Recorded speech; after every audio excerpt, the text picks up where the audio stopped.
mengerjakan secara berbarengan bersamaan, jadinya mau nggak mau memang ya bisa dapat dua-duanya, tapi ya nggak bisa optimal gitu ya.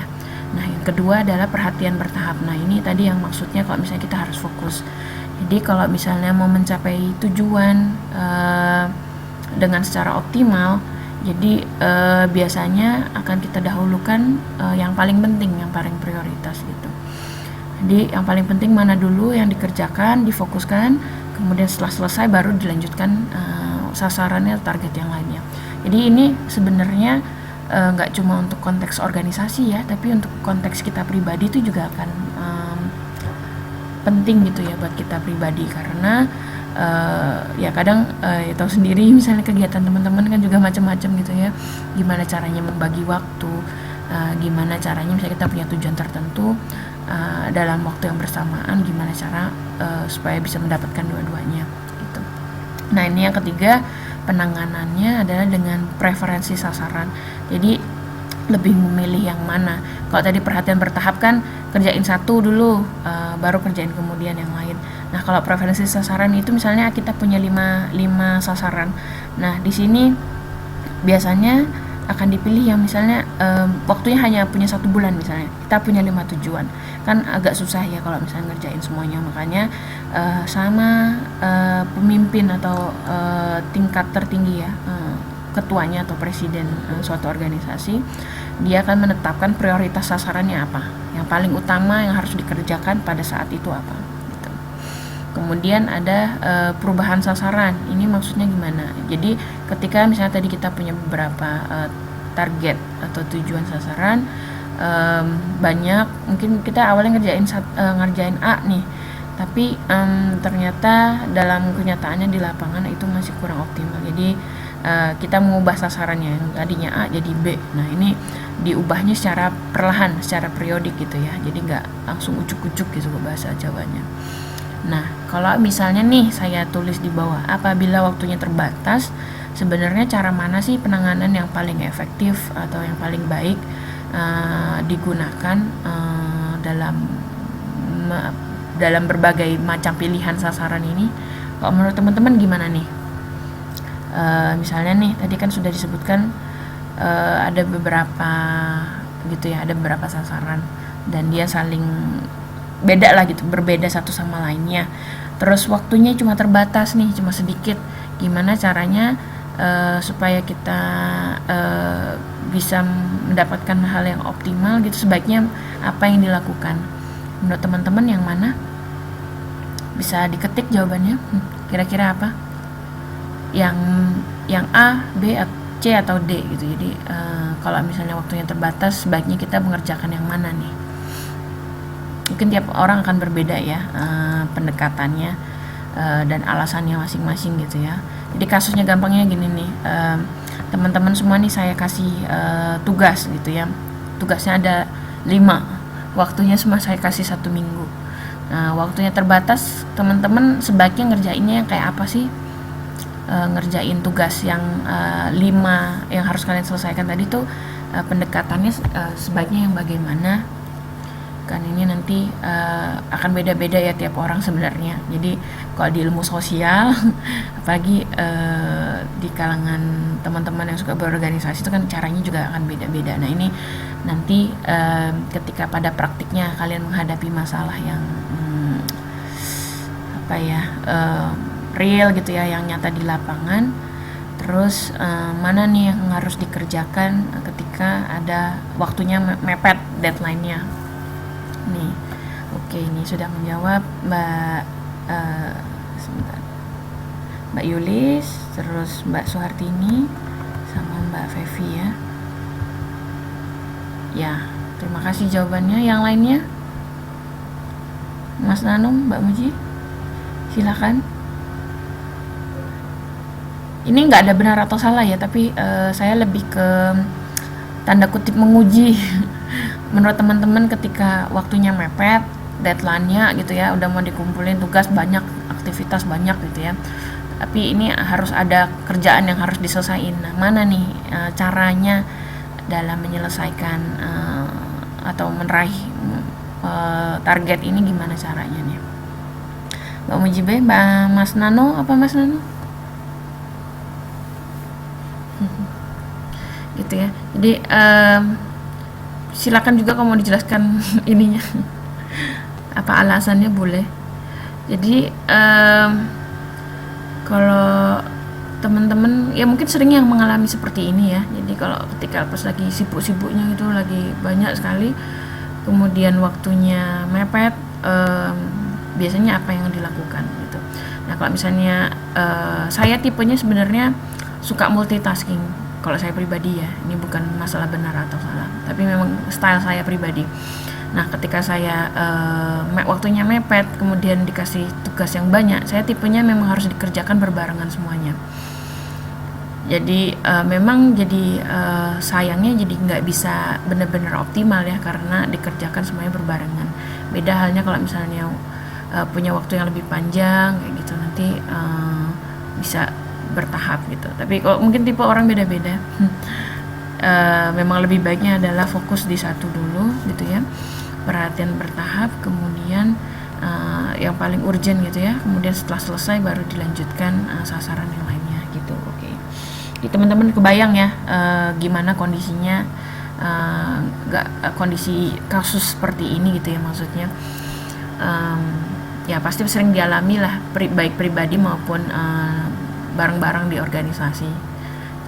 Jadi secara teoritis jadi kita tahu juga ya, oh ternyata gitu ya teorinya. Padahal mungkin secara praktik teman-teman sudah sering melaksanakan gitu ya.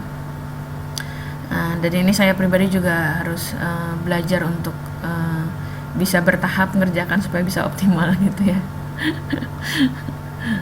Sayang juga gitu kalau nggak optimal kerjanya. Oke. Nah ini apa ya, contoh-contoh tentang pengukuran efektivitas organisasi. Jadi ada penelitian yang dilakukan di Amerika tentang pemimpin gitu ya, gimana sih sebenarnya mereka melihat sasaran itu penting, bagaimana, seberapa penting sasaran itu bagi pemimpin yang ada di Amerika. Jadi sasarannya itu ditulis macam-macamnya tentang efisiensi organisasi, terus produktivitas organisasi, kemudian keuntungan gitu ya, ada pertumbuhan, kepemimpinan, stabilitas, terus kesejahteraan karyawan, dan termasuk kesejahteraan sosial. Nah kalau dilihat tabelnya nih, mungkin nggak terlalu jelas, mohon maaf ya, dari gambar di situ. Jadi jumlah presentasi ya, yang kolom pertama dulu, pimpinan yang menganggap sasaran sangat penting, yang paling utama itu biasanya tentang masalah efisiensi organisasi karena terkait dengan biaya, ada sekitar 81 orang. Nah itu diurut sampai yang paling rendah itu kesejahteraan sosial di lingkungan organisasi. Gampangnya sih di pabrik ya. Pabrik itu kan karena dia profit oriented, menghasilkan suatu produk, tentu yang namanya cost atau biaya akan yang jadi utama kan. Kayak prinsip ekonomi kan, dengan modal sesedikit dengan sedikit seminimal mungkin, bukan sedikit ya, dengan seminimal mungkin bisa menghasilkan yang besar gitu, semakin banyak. Dan kesejahteraan sosial di lingkungan itu contohnya ya misalnya kayak kasus CSR gitu ya, corporate social responsibility, kan kadang aktivitas yang ada di sekitar pabrik, misalnya kayak kesehatan lingkungan kah, ataupun limbah atau polusi atau segala macam, itu biasanya malah nggak terlalu jadi fokus mereka gitu kan, kadang makanya ini jadi masalah juga gitu. Terus ada juga misalnya produktivitas organisasi tadi udah ya, terus kesejahteraan karyawan, itu gaji ya, terkait dengan gaji itu juga somehow juga penting gitu ya. Terus kadang yang mana lah istilahnya, prioritas mana yang paling penting bagi suatu organisasi. Terus di sini juga yang sebelah kanan ya, kolom kedua itu pimpinan yang menganggap sasaran berpengaruh terhadap keberhasilan organisasi. Jadi apakah faktor-faktor sasaran ini dianggap penting buat keberhasilan mereka. Kalau yang pertama itu mereka menganggapnya penting ya, tingkat kepentingan seperti apa. Tapi yang kedua, bagaimana sasaran ini bisa membantu keberhasilan organisasi tersebut. Nah, dilihat dari persentasenya. Oke. Oh, Mbak Eng, waalaikumsalam Mbak Eng, silakan, nggak apa-apa, langsung gabung aja ya. Jadi tadi kembali lagi, misalnya sasaran-sasaran ini dia dianggap bisa membuat organisasi berhasil itu apa sih? Nah, kalau di sini dilihat persentasenya yang paling besar itu pertumbuhan organisasi. Jadi kalau semakin berkembang itu dianggap semakin menjadi tolak ukur gitu ya, bahwa organisasi itu berhasil. Gampangnya ya memang di profit organisasi yang profit gitu. Misalnya kan kayak jualan makanan gitu ya, ada cabang-cabangnya. Pertumbuhan organisasi maksudnya ini restoran kok bisa punya cabang banyak, semakin banyak itu berarti semakin dianggap semakin berhasil. Kemudian efisiensi itu dianggap yang kedua gitu ya. Kalau misalnya udah semakin dikenal, semakin banyak cabangnya, terus dia mencoba untuk menjaga tadi ya efisiensinya, dan kemudian disusul dengan produktivitasnya, produk-produknya, sama keuntungannya. Nah, kembali lagi di sini yang paling kecil persentasenya malah agak menyedihkan, ini kesejahteraan karyawan ya, sama kesejahteraan sosial. Ini agak lucu juga sih, misalnya buat beberapa pihak memang ya kenyataan ya, kadang kesejahteraan karyawan sendiri itu malah dianggap bukan sebagai faktor yang mempengaruhi keberhasilan organisasi gitu ya. Tapi memang penting, tapi dianggap bukan sebagai faktor keberhasilan, termasuk juga dengan kesejahteraan sosial yang ada di sekitar pabrik lah gampangnya gitu. Nah, ini bisa diterapkan ya, maksudnya bisa dipelajari bahwa pemetaan seperti ini penting sekali ya, ketika kita tahu sasaran-sasarannya, terus faktor mana yang memang penting dan yang bisa membuat kita berhasil. Nah, ini bisa diterapkan oleh teman-teman pribadi untuk sendiri gitu ya.